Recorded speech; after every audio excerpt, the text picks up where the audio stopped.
Həzrət Məryəm üçün önəmli olan nə idi? Yəni nə ilə tanınırdı? İffət və namusu, doğru danışması ilə. Ən böyük imtihanı bəs nə oldu?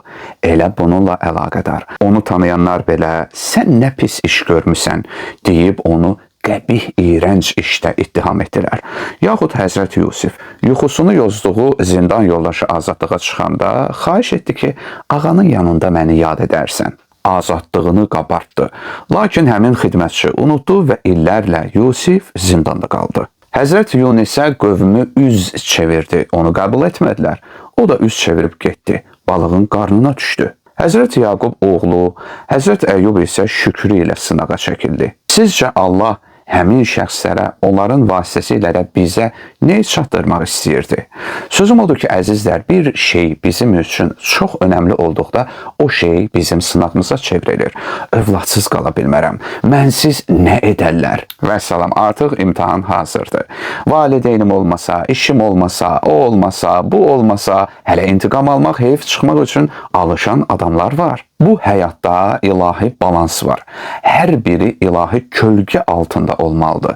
Sevgidə, sədaqətdə, övladda, malda, vəzifə, əxlaqi keyfiyyət və s. Əgər balans pozulsa, sizin üçün bir şey böyük əhəmiyyət daşısa və o şey həyatınızdakı tövhid dəyərlərini, Allah xatirəsini keçsəyə yaxınlaşsa, özünüzü hazır edin. Sistemin qaydası budur. Bəli, bu hər kəsin mərifəti əsasında olur, hamıya aid deyil. Bir şeyə Allahdan çox dəyər versən, Allah da səni o şeyə mübtəla edəcək, sınağa çəkəcək, xüsrana uğrayacaqsan, niyə deyəcəksən, axı mən hər şeyimi verdim ona, o niyə mənə belə cavab qaytardı? Axı mənim günahım nə idi və s. və ilaxır deyəcəksən.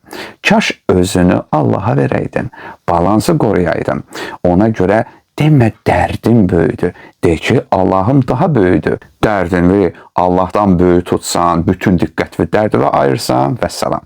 Demə günahım böyüdür. De ki, Rəbbimin rəhməti böyüdür. Lakin və amma bəs edirmi? Yox. Gərək Allahın hökmünə də təslim olasan. Alınar nə gözəl, alınmasa da eybi yox. Məsləhət beləymiş. Nəinki, yox, niyə istədiyimi vermədi? Deməli, istəyin sənin üçün Allahdan daha önəmlidir. Allah da sadəcə istək üçün lazımdır da. Nəuzubillah.